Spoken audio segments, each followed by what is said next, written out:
그래서 12페이지 보시면은요.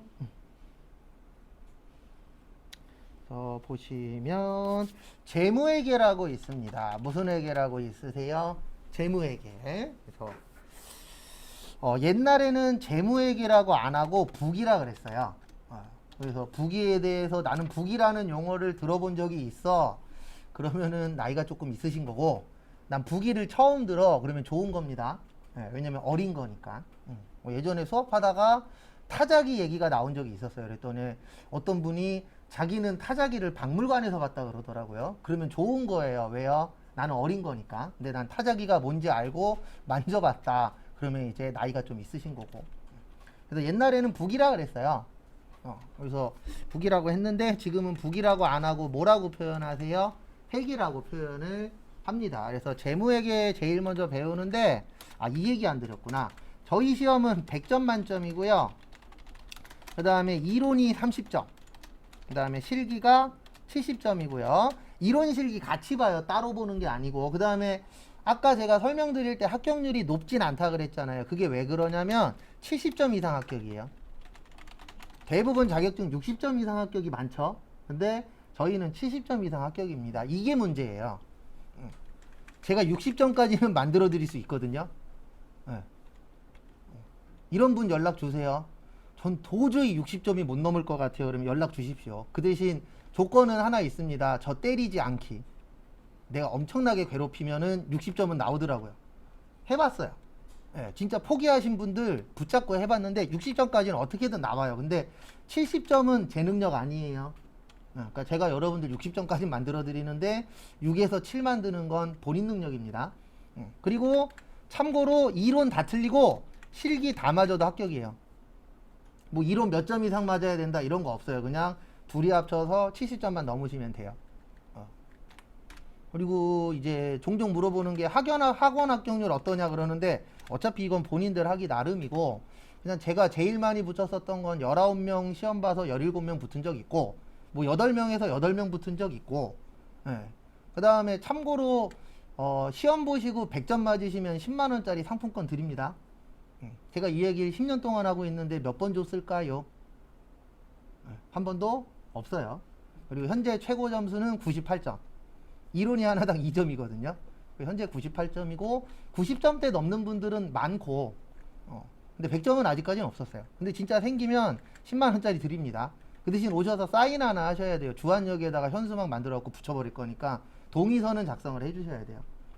사진은 안 붙일 거니까 걱정하지 마시고 이름만 붙일 거예요.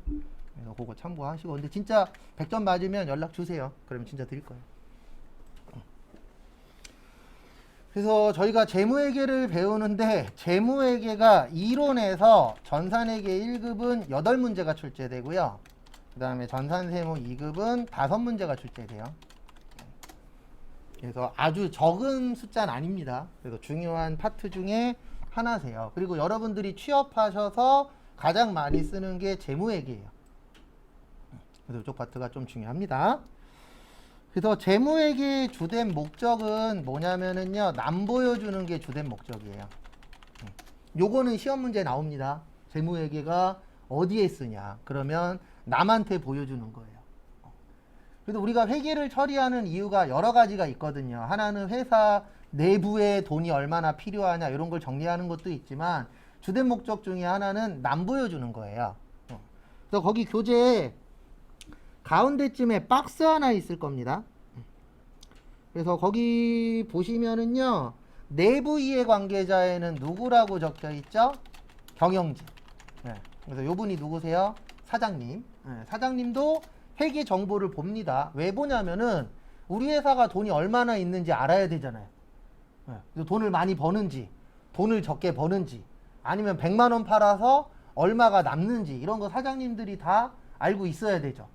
그래서 이익이 많이 나 그러면은 투자를 할 수도 있는 거고 직원들 월급을 올려줄 수 있는 거고 근데 이런 작업들을 하려면 전제 조건이 하나잖아요. 사장님도 알고 있어야 돼요. 우리 회사 매출액이 얼마인지 남는 게 얼마인지 이걸 알아야 되잖아요. 그래서 종종 회사들이 망하는 회사들이 있는데 그 망하는 이유가 여러 가지인데 그 중에 하나가 사장님이 능력 없어서 망하는 곳들도 있어요. 왜 그러냐면 만약에 우리 회사가 100만 원 팔아갖고 10,000원 남는데 사장님은 막 10만 원어치 써. 예, 좀 과하게 쓰시는 분들도 실제 있어요. 저도 예전에 그런 회사를 다닌 적이 있었거든요. 예. 근데 웃긴 게 뭐였냐면 직원이 6명이었거든요. 근데 사장님 있고 회장님이 또 따로 있어요. 예. 콧구멍만 하는 회사가 뭐 사장도 있고, 근데 참고로 사장이 바지 사장이에요. 가짜 사장. 근데 웃긴 게 뭐였냐면은 회장은 중국으로 도망갈 생각하고 있었고 사장은 월급 줄 돈이 없으니까 대출 받아서 월급 줬어요. 그래서 그만뒀죠. 그래서 그만두고 3개월 후에 거기를 지나가는데 간판이 없더라고요. 네, 그 문 닫았죠. 그러니까 격리 직원의 좋은 점 중에 하나가 돈 어떻게 돌아가는지 다 보잖아요. 그러다 보니까 좋은 점은 뭐냐면, 아, 우리 회사는 장사가 잘 된다, 안 된다, 이런 걸 빨리 판단할 수가 있어요.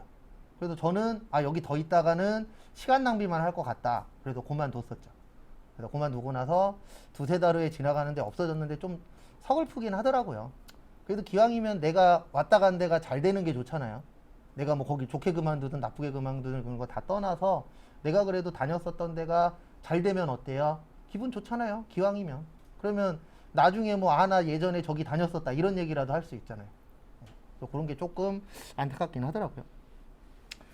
그 다음에 외부 이해 관계자라고 있는데, 거기 보시면은요, 첫 번째로 출자주주라고 있는데요, 이분들이 이거 하시는 분들이에요. 주식. 그래서 주식 하시는 분들이 주주예요.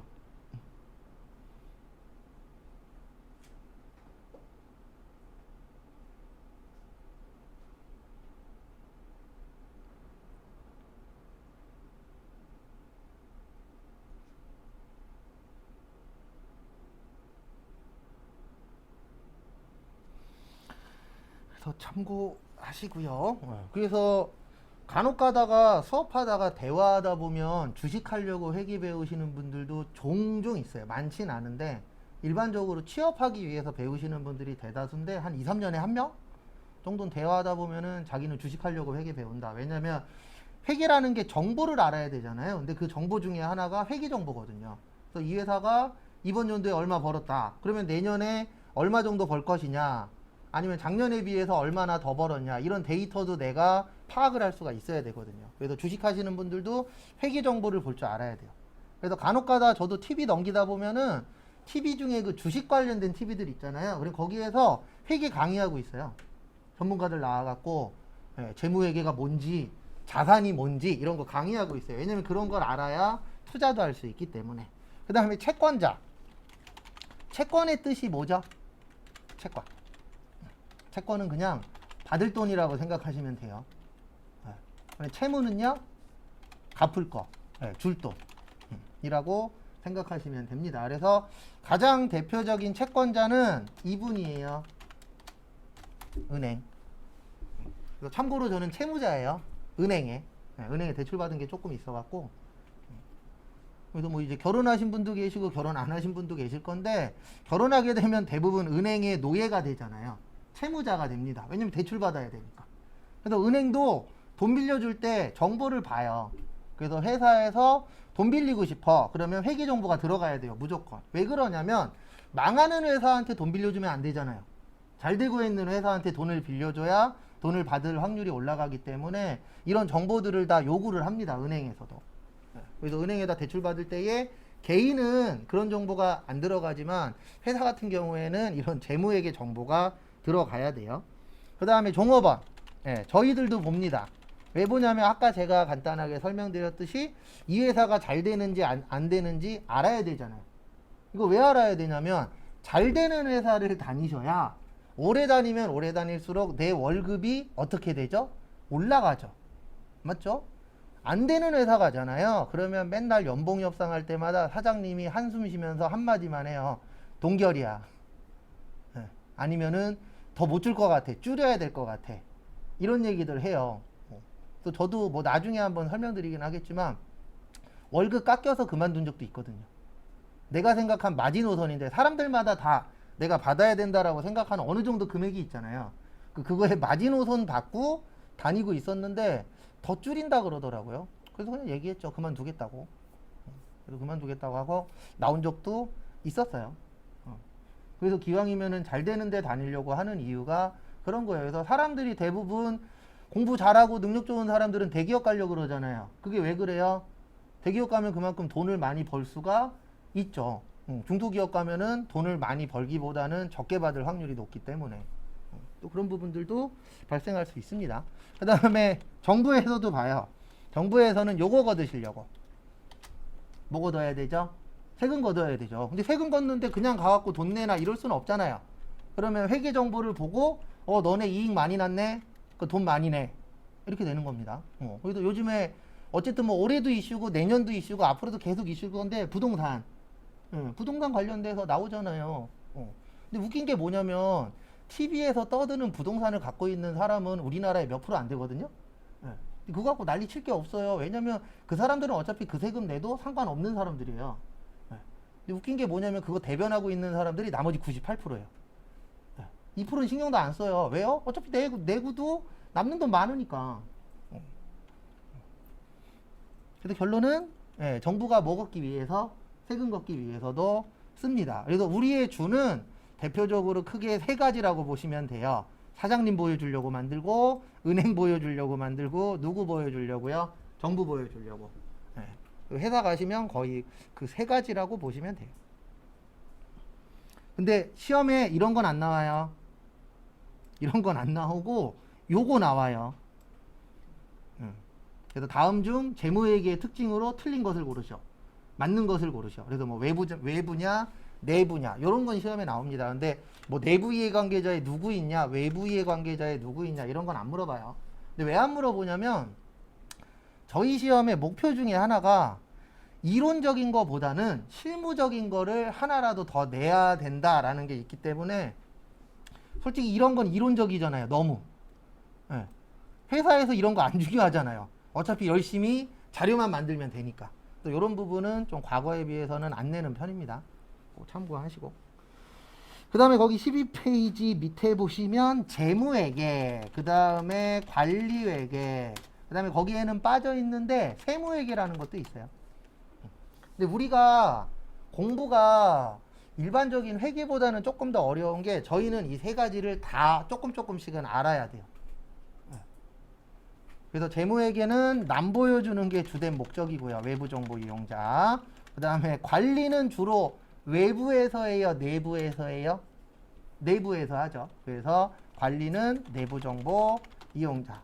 그 다음에 세무회계는 뭐 걷기 위해서요? 세금 걷기 위해서. 이렇게 세 가지로 회계는 되어 있으세요.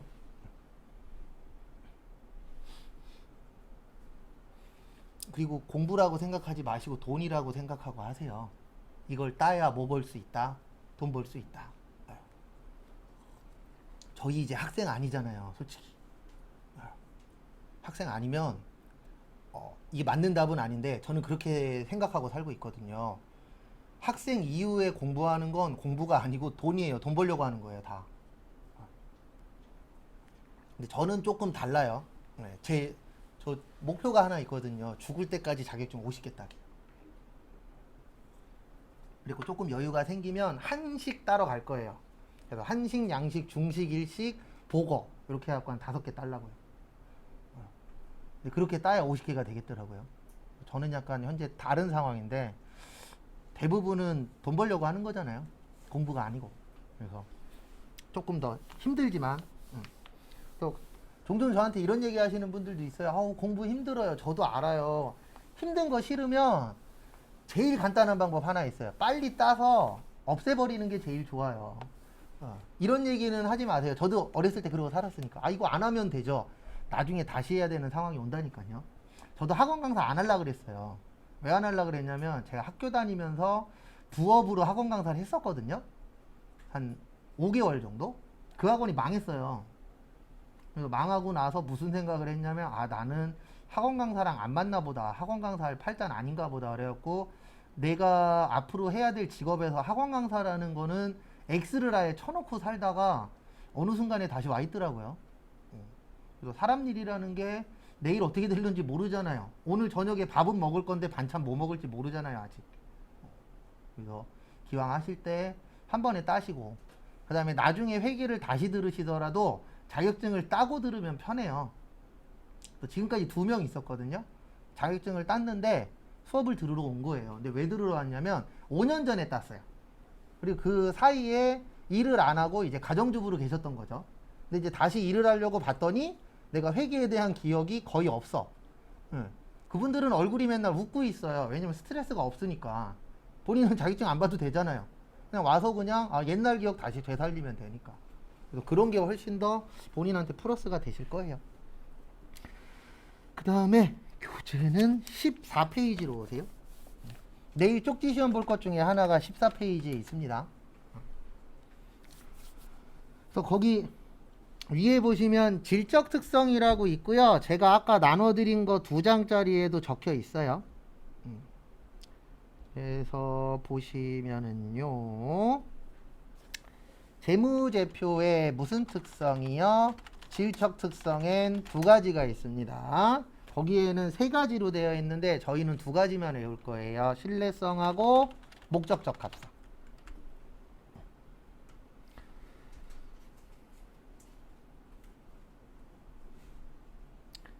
그래서 보시면은요. 신뢰성에는 3가지가 있어요. 표현의 충실성, 검증 가능성, 중립성.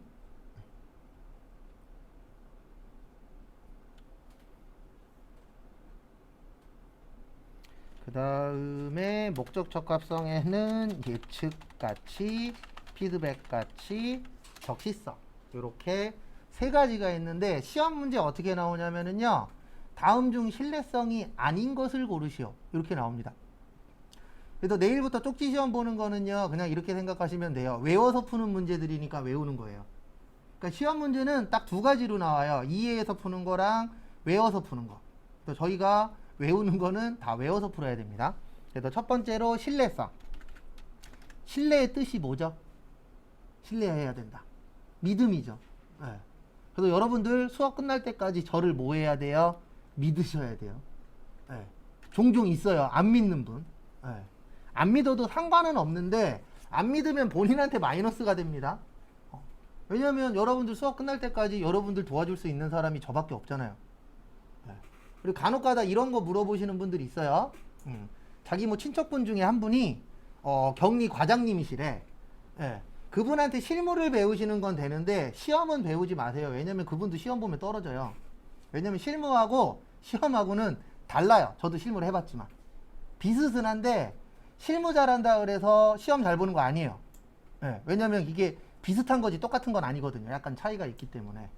그래서 혹시 주변에 회계에 대해서 잘하시는 분이 있어. 그러면 그분들한테는 나중에 실제 업무를 배우는 게 좋지. 그분들도 제 장담하는데 그 상태에서 시험지 갖다 주고 문제 풀라 그러면 70점 못 넘겨요. 왜냐면 회사에서 쓰는 거랑 시험이랑은 약간 차이가 있으니까. 그거는 모든 공부가 다 그래요. 그건 어쩔 수 없는 거예요. 저도 뭐 이것저것 해봤지만. 그래서 믿어야 되는데 믿음에 중요한 게 첫 번째는 표현이 뭐 해야 돼요?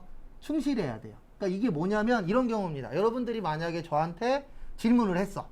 그 제가 대답을 오늘은 A라 그랬어요. 근데 내일 또 와갖고 또 물어봤어. 근데 내일은 B래. 그 다음날 또 물어봤더니 그 다음날은 또 C래. 이렇게 매일매일 바뀌어. 그러면 믿음이 어떻게 되죠? 당연히 떨어지겠죠. 그건 어쩔 수 없는 거예요. 맞잖아요. 왜냐면 맨날 물어볼 때마다 답은 하나인데 맨날 딴 얘기하고 있어. 그러면 못 믿잖아요. 그래서 표현은 항상 어때야 된다? 충실해야 된다. 그 다음에 검증 가능성. 그래서 검증이라는 게 이제 이게 맞냐 틀리냐 확인은 해봐야 되겠죠. 그래서 이게 맞으면 믿음이 올라가겠지만 틀리면 믿음이 어떻게 돼요? 당연히 떨어지겠죠. 그 다음에 중립성. 요게 중요합니다. 실무에서는. 시험 말고 실무에선 중요해요. 우리는 일을 할 때 회사 입장에서 해야 돼요. 누구 입장에서 해야 된다고요? 회사 입장. 근데 이론에서는 회사 입장인데요. 회사 가시면 회사 입장에서 일할까요? 사장님 입장에서 일할까요? 회사 가시면 사장님 입장에서 일을 합니다. 왜냐하면 월급을 회사가 준다라고 되어 있긴 하지만 실제 누가 주는 거예요? 사장님이 주는 거죠. 사장님 말 안 들으면은 잘릴 수도 있어요, 없어요? 있죠. 그런 부분들이 생길 수 있기 때문에 이론에서는 중립성이라 그래서 사장님 입장이나 국가 입장을 보면 안 되고 우리는 누구 입장에서 일을 해야 되는 거예요? 회사 입장. 근데 회사 가시면은 한쪽으로 치우쳐져요. 그래서 제 말이 100% 맞진 않지만 우리나라에서 작성하는 그 재무회계 관련된 자료들 있죠. 회사들 거. 저도 이제 뭐 세무사 사무실에서도 일을 해봤으니까. 근데 제가 봤을 때는 8, 90%는 가짜일 확률이 높아요. 그러니까 거기에 있는 자료가 100%다 맞는 게 아니고 일부는 가공된 거예요. 없는 거 막 집어넣고, 아니면 원래 100원 넣어야 되는데 막 150원 넣고 추가로 더 넣고 막 이런 것들이 많거든요. 비일비재해요. 나중에 혹시 세무사 사무실 가보시면 제 얘기가 무슨 말인지 알 겁니다. 그리고 본인이 20대 초반이나 20대 중반이야 이러신 분들은 직업 알아보실 때 여기도 한번 고민을 해보세요. 세무사 사무실. 근데 이건 알고 계셔야 됩니다. 20대 후반 넘어가면 세무사 사무실 취업하기가 어쨌든 힘들어요. 제가 겪어본 결과 20대 초중반까지는 그나마 괜찮거든요. 근데 20대 후반 30대 넘어가면은 바늘구멍보다 작아요. 들어가기가. 근데 왜 그러냐면 어쩔 수 없어요. 이거는 세무사 사무실 들어가시면 야근하는 경우들이 많거든요. 특히 연초에 야근해야 될 일들이 많아요. 왜냐면 많은 신고들이 연초에 거의 몰려 있어요. 한 1월부터 5월 달까지가 피크거든요. 세무사 사무실은. 그럼 거의 막 밤새고 늦게 들어가고 맨날 야근하고 막 한 달 내내 야근하고 이래야 되는데 그런 부분에서 좀 이제 뭐 20대 후반이 되시면 다 그런 건 아니지만 20대 초반에도 결혼하시는 분들도 있지만 어쨌든 평균적으로 20대 후반에서 30대 중반까지가 어쨌든 결혼할 확률이 높잖아요. 그리고 육아도 해야 되고 그런 부분들이 좀 있다 보니까 경력이 있는 분들은 그나마 괜찮은데 신입으로는 잘 안 뽑더라고요. 뽑는 경우도 있긴 있어요. 드물게. 근데 100이라고 치면은 뽑을 확률은 한 1, 20%? 대부분 젊은 분들을 좀 원하시다 보니까 그런 부분들은 좀 있으니까 취업 자리를 알아보실 때 나는 좀 어려워 그러면 세무사 사무실도 한번 고민해 보세요. 나쁘진 않아요. 그리고 세무사 사무실을 이용해서 본인의 월급을 올릴 수도 있어요. 그러니까 어떻게 하냐면 세무사 사무실에서 한 3년에서 5년 세무사 사무실을 다니는 거예요. 그리고 그 이후로 일반 회사 가시면은 연봉이 일반 회사 3년 다닌 것보다는 더 받을 수 있어요. 그거는 제가 확실히 장담합니다. 근데 이거는 안 돼요. 일반 회사를 3년에서 5년 다녔다 세무사 사무실 들어가시면 오히려 경력을 깔 거예요. 줄일 거예요. 왜 그러냐면 일반 회사는 업체를 하나만 하는데 세무사 사무실은 혼자서 30개에서 50개 업체를 맡거든요. 그러면 똑같은 1년, 3년이더라도 업체 관련돼서는 훨씬 세무사 사무실이 많이 알기 때문에 일반 회사 경력을 대부분 다 인정 안 해줘요. 뭐 0은 아니겠지만 뭐 만약에 일반 회사 3년 경력이야. 그럼 뭐 1.5년이나 1년 이렇게 줄이는 곳들이 많아요. 근데 세무사 사무실에서 3년인가 있다가 넘어가면은 막 직급도 올려주는 데도 있고 연봉도 올려주는 데들이 많으니까 오히려 그게 조금 더 장기적으로 봤을 때는 나쁘지 않더라고요. 그 다음에 목적적 합성. 그래서 제일 처음에 무슨 가치요? 예측 가치. 그래서 여러분들 지금 예측하고 왔잖아요. 무슨 예측하고 왔냐면 내가 이 공부 배워서 취업할 거야. 아니면 자격증 딸 거야. 이런 예측 대부분 하고 오십니다. 그 다음에 피드백 가치는 요거 하는 거예요. 수정하는 거. 그래서 뭘 수정하냐면 나는 이거 배우면 이렇게 될 것 같아. 아니면 내가 이 자격증을 딸 것 같아요. 그래서 들어왔는데 공부하다 보니까 이게 아니네 라는 타이밍이 오시는 분들도 있어요. 근데 거의 그런 분들은 둘 중에 하나예요. 하나는 본인이 진짜 회계하고 안 맞아요. 있어요. 또 하나는 여러분들도 다 아시는 그냥 공부를 뭐해요? 안 해요. 근데 대부분 전자보다는 후자가 많아요. 근데 이건 알고 계셔야 됩니다. 사무실에서 일하고 싶어요? 추울 때 바깥에서 일하고 싶어요? 사무실에서 일하고 싶죠. 그러면 머리 아파도 참아야 돼요. 박명수 씨가 한 말 중에 이게 있잖아요. 공부 안 하면 추울 때 춥고 더울 때 더울 거라고. 근데 그게 꼭 뭐 공부 안 해서 그런 건 아닙니다. 참고로 저희 아버지도 추울 때 춥고 더울 때 더운 일을 하셨었어요. 지금은 이제 뭐 농사 짓고 계시긴 하시지만. 그래서 사무실에서 일을 하시려면 기본적으로 회계나 할 줄 알아야 돼요. 요즘에는. 왜냐면 꼭 이쪽 파트 아니고 다른 파트로 가더라도 요즘에는 하나만 하는 사람 취업 잘 안 돼요. 그러니까 내가 만약에 뭐 디자인을 할 줄 알아. 그러면 디자인만 해서 취업할 확률보다는 디자인도 할 줄 알고 회계도 할 줄 알아. 이러면 확률이 25%에서 30% 정도 올라가요. 그래서 실제 과거에 어떤 경우가 있었냐면 그분이 한 40대 후반이셨는데 그분이 캐드를 하셨었어요. 원래 캐드를 하셨는데 이제 회계 배워갖고 캐드 플러스 회계가 됐잖아요. 바로 취업되시더라고요. 이제 왜 그러냐면 회사 입장에선 좋은 거잖아요. 캐드도 할 줄 알아. 근데 회계도 할 줄 안 해? 그럼 회계 필요할 땐 회계 가서 일하고 캐드 필요할 때는 캐드 쪽 일하고. 요즘 대부분 회사는 그런 사람들을 원하거든요. 왜냐면 인건비 싸움이니까.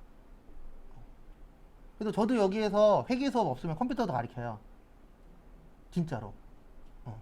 회계 수업이 막 한 달 정도 없어 그러면은 그냥 컴퓨터 개강해갖고 컴퓨터 반도 수업해요. 컴퓨터도 한 5년 정도 강의를 했었으니까. 그래서 하나만 잘해갖고, 그러니까 전문지가 아닌 이상은 하나만 잘해서 취업하긴 과거보단 어려워요. 불가능하진 않지만. 그래서 내가 어쨌든 할 수 있는 거는 최대한 하시는 게 좋아요. 그리고 혹시 나중에 이런 상황이 생기면 저한테 얘기하세요. 그럼 제가 상담도 해드릴게요. 네. 참고로 제가 지금 여기가 17번째 직장이거든요. 네. 네. 저도 사회에서는 포기한 사람 중에 한 명이었어요. 제가 3년 동안 9군데 다녔었으니까. 그래서 경험은 되게 많아요. 이게 근데 깊진 않을 뿐이지 겉에둘인 좀 많이 아니까 그런 거 있으시면은 저하고 따로 이야기하시면 제가 상담 정도는 해드릴게요. 뭐 인생 상담이 필요해. 그럼 인생 상담도 해드릴 수 있으니까. 남자친구가 말 안 들어. 그건 본인이 처리하십시오.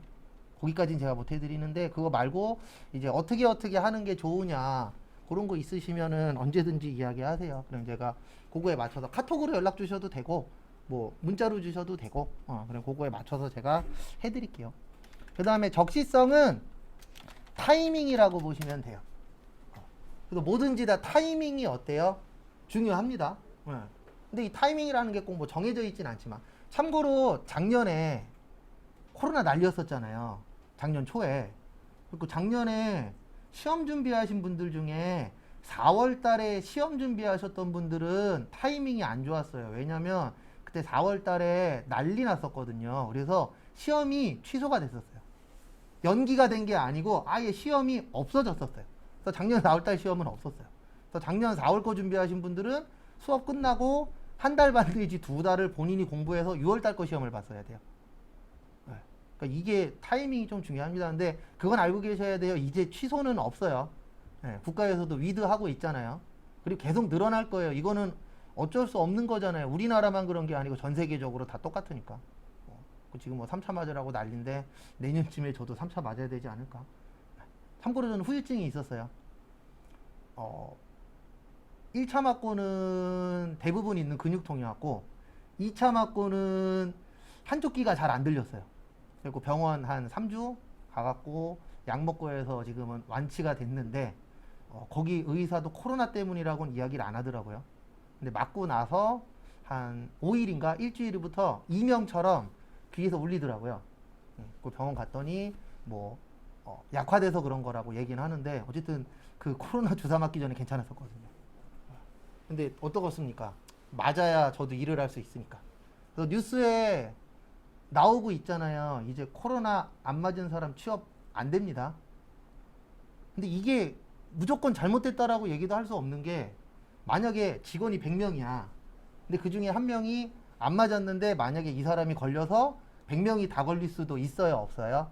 있죠. 확률적으로 봤을 때 이렇게 볼 수도 있기 때문에 이건 확률이에요. 그냥 무조건 그렇다는 아니고 또 그런 부분들 때문에 아마 앞으로 이거 법적으로도 다툼이 분명히 있을 건데 어쨌든 이슈는 될 거예요. 코로나 안 맞은 사람 안 뽑겠다.